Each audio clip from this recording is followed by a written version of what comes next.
Hi, I'm Alex Sookman of AIS Collaborations, and welcome to Strategic Organizing to Empower Success. Thank you so much for joining me. I'm really excited to talk about one of my favorite topics. A little bit about me before we dive in. I started my business about three and a half years ago because I'd worked in several small businesses and small nonprofit organizations that were really passionate about what they were doing. There was a big problem they were trying to solve, or a particular service that they knew they were really great at providing, a gap that they saw. And so they started and had really smart, really talented people. What got really frustrating is that no one was sort of paying attention to how things were working on the inside, to the operations and the strategy, and making sure that the way people were spending their time on a day-to-day basis actually aligned with what the values and vision and mission were. And I found that really frustrating. So I started my business to bridge that gap, to help small businesses figure out how they can be more intentional and mindful and deliberate about what they're actually doing and spending their time on to make sure they're going to where they want to be going. To start thinking about operations and processes and systems and organizing, things that a lot of people recoil from immediately, but they're actually really important, especially for long-term resilience and success. So my business motto is do good work better, because I think there's always ways that we can improve on how we're doing the work that we're doing.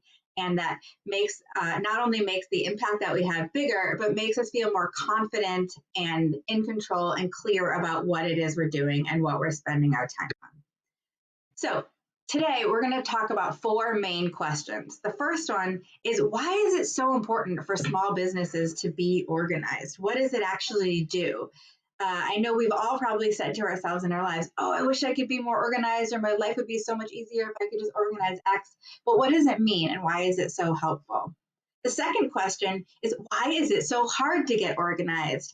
If it was easy, we would all be organized all the time, and we wouldn't have a lot of these problems, and we wouldn't complain about not being organized. So what is it that's so difficult, and how can we overcome it? Third, we're going to talk about how organizing can boost your business's resilience. I'm going to give a couple examples from clients that I've worked with that really got through some difficult times because they got more organized and more strategic about it. And last, I'm going to share my process and strategies for what you can do to get and stay organized.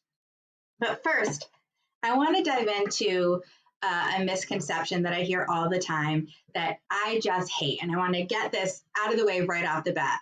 I hear people say all the time, I'm just not an organized person. And so I can't do X. I can't learn how to be more organized, or I can't spend my time better. I'm just not an organized person. It's just the way I was born and the way I am. That is not true.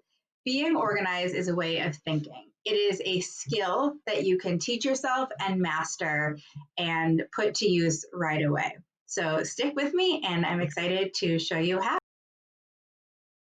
Well, when you think about being organized, what are you usually thinking about?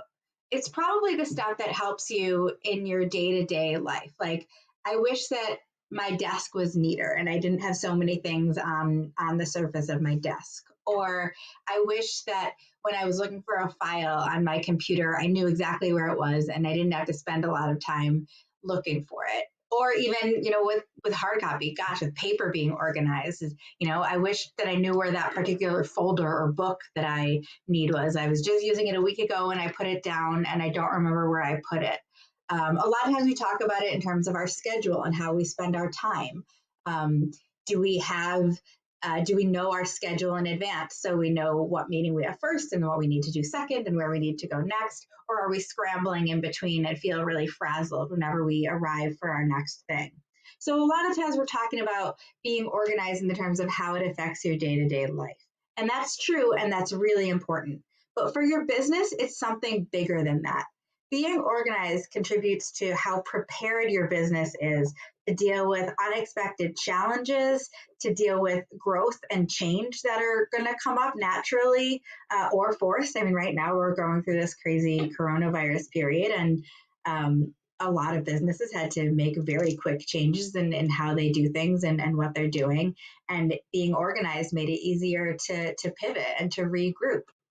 So organizing is coming up with these long-term strategies for how your business will act in certain times. So being organized is the same as being resilient. It is making sure that the way you're spending your day to day, the things that you're doing and how you're spending your time and what everybody on your team is spending your time doing, that it's actually connected with where you're wanting to go, with your big business vision and mission and values and the services and products that you're trying to provide. It's being very deliberate about how you're doing things and where you're going. So yeah, that absolutely is going to save time and make sure that you're more effective in how you use your time. It's also one of the things about preparedness is it's going to reduce opportunities for stress. If you're organized and you're not spending a lot of time looking for things or fixing mistakes, you're not worried about these mistakes happening, or you're not worried about losing time because something fell through the cracks. So just reducing stress and frustration, because there's certain things that once you're organized, you just know the chances of a certain problem happening are going to go away. That's a big thing. And we're going to talk a lot more about that when we get into some examples later. When you're organized, you're pretty much setting what you want your normal to be, what you want the baseline to be. And you know it. You came up with it yourself. You came up with it with your team. And you said, okay, this is how we're going to do things. This is how we're going to categorize the information that we have, or this is how we're going to plan for a particular event. So you have clarity about what it is you're trying to do and what all the different pieces are and how they fit together. So you can be confident and have a greater sense of control. And that's a huge part of being resilient, because when any type of change or challenge comes up, there's going to be some sense of loss of control. But if you feel like your business in a normal time is under control, then you can see where you need to make changes. And you're not just going from one sense of feeling very crazy and chaotic and lost to another. And that being able to weather change is huge, because your business is going to change, whether it's providing a new service or product to your clients, whether it's you're adding a new person to your team, whether it's you're able to start serving more clients at the same time. There's going to be changes, whether it's market demand. There could be changes in how much demand there is for your service. And you're going to have to react to all of that. So having a tighter, more defined and mindful and deliberate core of how your business runs is going to let you pivot. So some other things about being organized is that it's seeing patterns and making connections where you maybe wouldn't normally see it. So in organizing, the example I gave before of the files on your computer, the way you would organize it is think about, okay, all of these different files that right now are in like a miscellaneous folder, they all have to do with my marketing strategy. So if I make a folder called marketing strategy and I put all this stuff in there, I'll know where to look, where to find it. And so you've organized that category of information together. So it's about creating those patterns and creating those structures that you'll remember in the future. The last thing I want to say right now about organizing as a way to make your business more resilient is that having your business organized means you've been mindful about how you do everything you do. You've defined it out. You've set expectations about why you do certain things. And a lot of it is probably information that you gained from trial and error, from doing it another way and saying, you know what, it doesn't make sense to do it this way. So once you can reflect on, these are lessons learned, we're not going to do things this way, you have to have some way of making it official that you're now going to do things the better way, and that's the normal expected baseline. So being organized is a way of constantly updating your institutional knowledge to learn from your successes and your not so successes and build on that. And that's going to make your business more resilient in the long run. All right, the $1 million question. Why is it so hard to get organized? It's something we all want. Why can't we just do it? Two primary reasons. One is because in our business, a lot of the stuff that we're trying to get organized is invisible. You know, it's easy enough to do your files, your desk, the surface of your desk or bookshelves. That stuff you can actually see and it's in your face. And if it's disorganized, it's a tangible thing. But usually when we're talking about managing our time or getting the right information to the right people, or information that's on our, a shared drive or something, or collaborating. That's all invisible stuff. It's hard to see. Those are the business operations. It's the how and why behind the what you do. So when things are invisible, it's much easier to not have them in the forefront of your mind and sort of take them for granted and not be very purposeful and deliberate about how you're doing it. So that's one of the reasons. The other reason why it's so hard to get organized is because being organized looks really different to different people. Think about someone you know. I'll take, one of my best friends, wonderful person, great, very successful, great family, great job, great life. When I look at her closet, I have heart palpitations. There is just stuff all over. There's piles and shirts are next to a pant and then a dress. It's just, to me, it looks totally disorganized. If I ask her, hey, where's that one shirt? She knows exactly where it is. She knows exactly where she left it. So to her closet's organized in a way that makes sense to her. To me, it looks crazy. It's such a personal thing. And so when you get to something like the workplace, where not only do you have a way of thinking about things that makes sense for you, you want your desk to look a certain way, and you think about projects, you have certain terminology you use. At a workplace, it's just a bunch of people, and they're all going to have different ways of thinking about it. So you might use different language to talk about the same things. How often have you been in a meeting and somebody uses an acronym and you don't know what the acronym means, or you might think it means something else because that same acronym might stand for something else in another context. So in a workplace, to get organized means getting everybody using the same language and thinking on the same page and making the same assumptions. And that's really difficult. So you have to figure out what it looks like for you and for your team. And that is hard. A lot of times what we'll do to try to get organized is we'll take somebody's advice. They'll say, oh, I got this book and it was really great for me. And, the last couple of years that Marie Kondo was so big, and that was the way to organize. And for some people, it was great and it made perfect sense. To other people, it made no sense. It really wouldn't have fit their life. And so while it's a great book and a great strategy, if it doesn't work for you and it doesn't make sense for you, it's not the right way to get organized. That's not going to work. You might try it and put all your effort into it and then find out after you've already invested a certain amount of time and maybe a certain amount of money that it's not going to be sustainable for you. And I see that all the time with different software applications, with CRM tools or a bookkeeping software or a teamwork collaboration platform. A lot of times, so the technology was developed as a solution to a problem, but it's a solution to how somebody else experienced that problem. And part of getting organized is understand, how do you experience being disorganized? What's the impact for you? What is it that you're trying to do? And what are the elements of being disorganized that are making it hard for you to do what you're trying to do, that are getting in your way and causing you frustration? Is it that it's actually preventing you from getting to your goal?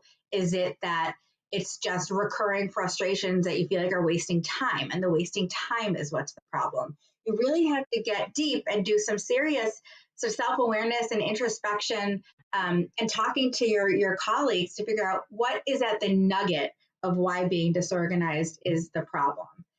And you have to think about how you experience it, or else you're not going to be able to get organized because you don't really know what the problem is.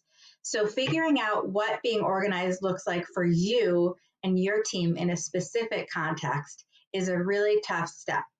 And that is why it's so hard, because it's personal to you. All right. So how does organizing and being organized make your company more resilient and increase your chances for success? Well, I'm going to share with you a couple examples from clients that I've worked with in the last year that really navigated some difficult periods through being organized, and how I helped them do that. So first, we're going to talk about the case study of the shared drive. a small nonprofit that I worked with. It's been around for a long time, and for a long time was run mostly by volunteers, and now is staffed with full-time staff, professional staff. Didn't have any type of shared drive. There was no institutional knowledge of programming and HR forms and tax forms and examples of annual reports from previous years, all the stuff that people need to access on a regular basis. Everybody had their own versions of these files on, maybe it was on their hard drive, maybe it was on a personal Google Drive or their individual OneDrive.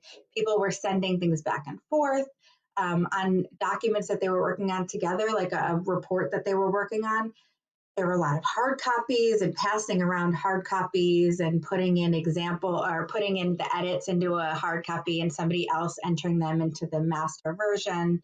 They really needed a shared drive where they could not only all access the same information, but also collaborate on a lot of these projects and documents that they were working on. So we picked a platform. We ended up using Microsoft Teams and creating the shared drive. But before we could start moving things onto it, the big challenge was, how are the folders and files going to be organized on that shared drive? Everybody agreed that this was really needed, and we made a big list of the types of information that they wanted to have on there, what they wanted to be able to access. But the trick was, how do you organize it? How do you structure it so people can find what they're looking for? And people have different words for calling the same things. Some people would call, HR stuff personnel files or things like that. So it was, let's come up with a set of terms that make sense to everybody. And so that's what we did. We took all of the pieces of information that they wanted to have on there and arranged them into categories, and those became the master folder names. And then we put things into there so then everybody could find it. So this shared drive project actually started out as a nice to have because people were getting frustrated, and it was wasting a lot of time and duplication of effort because there was no single version of things and there was a lot of back and forth. It ended up being a complete lifesaver that allowed this organization to function when crisis hit. About a month after the shared drive was finished and everybody was all up to speed and using it and comfortable with it, the coronavirus epidemic hit and everybody had to work remotely. So if they didn't have their shared drive, people would have no idea where to find things because there were still a lot of hard copies. People would have had a hard time reaching other people to have them send them the files they need. They couldn't just walk down the hall and say, hey, where's that most recent version of this report? So the shared drive really became the fundamental to allowing them to continue doing their work uninterrupted during this time of crisis. So again, what started as a nice to have ended up being the total mechanism for survival and able to continue to succeed and thrive during a crisis. And another case I want to talk about is client management. A client of mine, she has her business is like a virtual estate sale and consigner stuff. So people are moving and get rid of stuff. She goes into their house and takes a lot of it and consigns and donates stuff. It's a pretty complicated business. There was a lot of steps to her client management, from how she does her initial assessment of what the project will look like, scheduling all of the different steps of inventorying and cataloging and selling the stuff. And she was getting more and more demand for her services. And it was, for a while, it was just her, but she got to the point where she had hired some team members. And she realized that every time she would handle a new client, especially when she had multiple clients going on concurrently, she would find herself being like, what did I do next time? Or did I get the contract signed by this person? Or what dates did I promise them that we would get started? It just became a lot for her to keep track of. And she didn't have a centralized way of making sure that she was doing the same steps in the same order for each client. And in the cases of when other team members were helping her with parts of that client's project, articulating how she wanted it done. So what we did was we listed out all of the different steps in the client engagement and what information was needed in the steps. And we put together a client management process that divided things up into the stages. So here's what happens in the first step. And then once this is done and you fill out this checklist, then it goes to the second step. And these are the 5 things you need to know in that second step before it can go to the third step. And this gave her the confidence and clarity she needed to know that every client was going to be getting the same quality of service, was going to have everything finished within the same amount of time, and that she was doing things consistently, or that her team members were doing things consistently. So she was able to grow her business with ease. Whereas previously, she was waking up at 2 a.m, realizing that she had forgot to confirm something with this one client. So this really empowered her business to grow. The third example is with financial management. Another organization that I work with within the last year had a lot of trouble and turnover in their bookkeeping and accounting. They had volunteers do it, and then they had a part-time person, and then she left, and they tried outsourcing it, and they got another part-time person. Every single person had a different way of tracking what invoices were received and what payments had been made, and what was still outstanding. And some people kept things in paper files, and some people kept things in electronic files. So it was all over the place. And every time somebody new came in, it took them so long just to track down what their predecessor had done that they got really frustrated and ended up leaving the job. And so you had all of this turnover because it was so disorganized. So what I helped them do was find a centralized way for tracking all of the invoices received and the payments, and communicating to the right people, and setting up their the vendor files by in a way that made sense, so it was easy to access, and making sure that the vendor name was inputted in the same way every time, coming up with the terminology and the structure. And so now they're set up, so it'll be much easier for somebody new to come into that position and be successful. They won't get frustrated and burn out and leave because they were set up to fail from the beginning. So that's going to prevent turnover, and turnover is a key part of being successful, or preventing turnover is a key part of being successful. The last example I want to give is a solopreneur I worked with about a year ago, who her business was taking off, and not only did she have her client work, but she was actually doing a lot of presentations and speaking opportunities and working on different types of projects. And she felt a little bit overwhelmed. She knew that in the next quarter, she had a lot of deadlines, a lot of things that needed to be done, and she was starting to doubt whether she could make her business work and whether she could accomplish all of it. So for her, we needed to organize how she thought about her time and the different activities that she was doing. So what we did was we made a list of all of the things that needed to be done, and when the due dates were, what the deadlines were. And what we realized was, for her, is she was a visual person. Having an itemized to-do list did not work for her in terms of making sure she was getting everything done. She needed to see things over time. So we made a huge visual that showed each month and each week, and we plotted in where everything needed to go based on the deadlines. And then we could back up from there. Okay, this week you need to work on this thing, and by the end of this month, you need to have these 3 things done. And you need to start this phase of this other piece because it's going to be done the next month.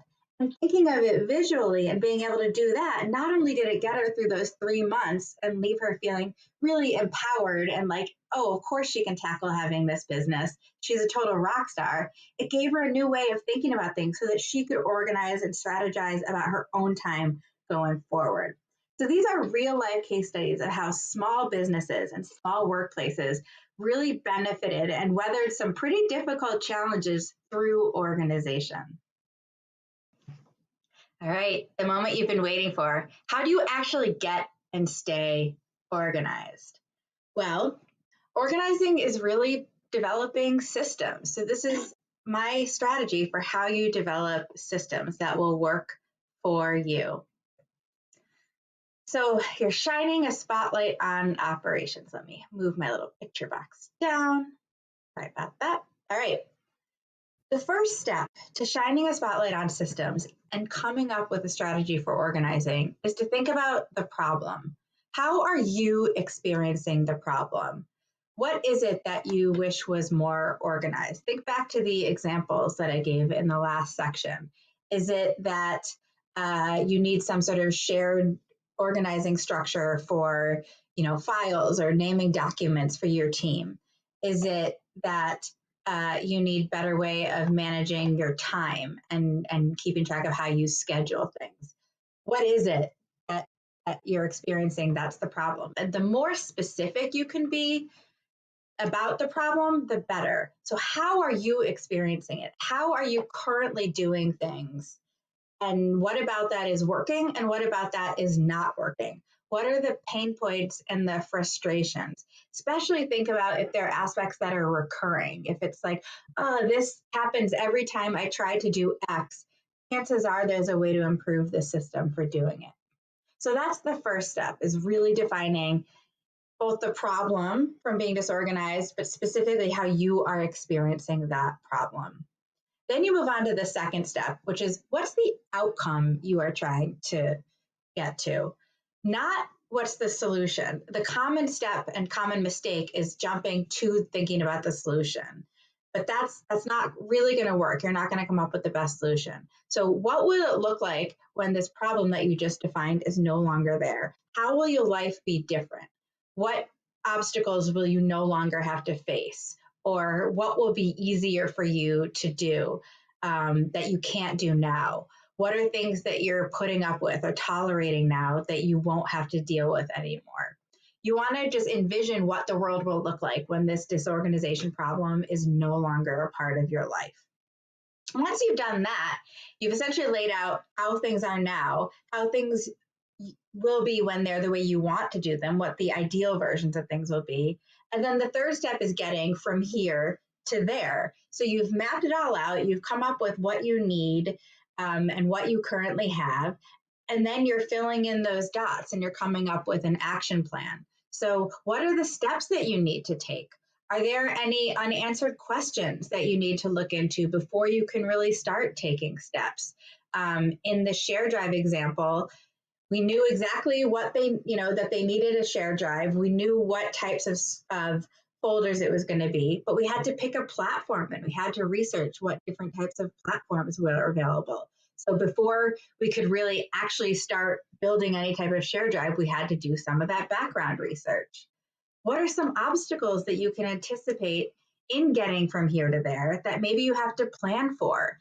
If this is an organizing system and a change that's going to affect a lot of people, you might want to think about how are people going to accept this change? Are you going to have to do some training? Are there people that you need to get on board to help you come up with a solution so that it will stick? Because not only in the step is it actually coming up with the solution, but you're thinking about how you're going to implement this solution. Maybe you've tried to fix this problem before, or organize it before, and it just didn't work. The solution didn't take. Think back to that, because that's really valuable knowledge that you can draw from on what to do differently this time. So now that we've gone through the process of how you come up with a system, here are my 5 tips for creating an organizing system that will actually work. So the first one goes back to way in the beginning when we were talking about how everybody experiences being organized and disorganized differently. This is what it is. This is what this first one, you do you. You need to think about the solution for the problem that's going to work for you and your team and your business. So what's your what are the communication types that you like to use? Or what are your habits? What's your schedule? What do you like and not like about how you're doing things now? The more specific that you can customize this to you, the better. So even if you take ideas from what another business did or a book you read, or there's an app that you like that you think will work for you, really think about how it can meet your needs and how you can adapt it to really stick and work for you and your business. The second tip is to get real. Yeah, sometimes, you watch HGTV and you look at the closets on there and all the hangers are neatly 1 inch apart and it looks beautiful and minimalist. Is that feasible for you? Probably not. So when you're coming up with the organizing system for you, you have to think about what you're actually going to be able to stick with. And this is key to staying organized. It's not just setting it up the one time, it's actually keeping the system going and bringing new people into it and adapting it to changes as things come up. So you have to be realistic about what is sustainable in the long run and what you can get other people on board with. And that's where coming up with a system that is a compromise between all the different people who need to use it is going to be helpful. Because if something works for you, but no one on your team is going on board with it, it's just going to be a mess and you're going to end up worse off than not having anything. The third step, condense and consolidate. And that's basically make the organizing system as simple as you can while meeting your needs. If you're going to, like in the shared drive example, you probably just want to pick one platform to use and not say we're going to use this for these things and this for these things. You want to be simple. So the fewer categories you can have, the fewer tools you can use, going to be better while meeting your needs. And the fourth step is there's no set it and forget it. And this is also key to staying organized. This is not something you can just do one time and never have to think about it again. Your business is going to change. Your life is going to change. Your schedule and your habits are going to change. Some massive crisis that will affect the demand for your services are going to change. And you're going to have to be able to pivot. So sometimes that means the system that you created is going to have to change a little bit. You're going to have to adapt it, maybe scrap it and start over, but chances are just make smaller changes. So recognize that this is something you're going to have to keep going back to and keep applying the wisdom that you've gained and the experience you've accumulated since putting the system in place and incorporate that in. The last tip is just do it. Don't be paralyzed by the idea of not knowing what the right thing to do or the perfect thing is to do. That happens a lot, and it really just means that you're staying in the state of disorganized and chaos longer than you need to. Come up with something that sounds like it's going to work as long as you follow the process that we came up with in the previous slide and these steps. Try it. If it doesn't work, you can make changes, but you won't know unless you try it. So just try something and you'll feel really empowered and you'll start to see pretty early on whether it's working for you or not. Because remember, the point of coming up with an organizing system is that you're creating your new normal. You're creating the baseline for what's going to happen in your business and how it's going to work and why you're doing things that way. And once it makes sense to you, that's going to be your frame of reference moving forward. So it's really important that you come up with something that you like, that you believe in, that is specifically tailored to you and your business so that it will keep you going forward no matter what comes up. So thank you so much for watching this presentation. Please stay in touch. I truly, truly love helping businesses overcome these organization hurdles and process and system needs. So please reach out to me over email or phone. You could follow me on social media. There's my website. I have a blog. I really would love to talk to you and hear what you thought of this presentation and hear your questions. So thank you again and good luck. Hey, Go Gritters. I forgot to mention one thing. If you found this useful, please download my free gift to you, which is a digital guide to the organizing systems, processes, and tips that I shared with you. It's going to lay out the different steps to follow. It's going to give you a systems map that you can use as an example, and it's going to give you some prompt questions for really digging deep and thinking about what's going to work for you and what your needs are and putting together the great solution. And it's also going to help you implement those 5 tips I shared at the end. So check it out. Thanks.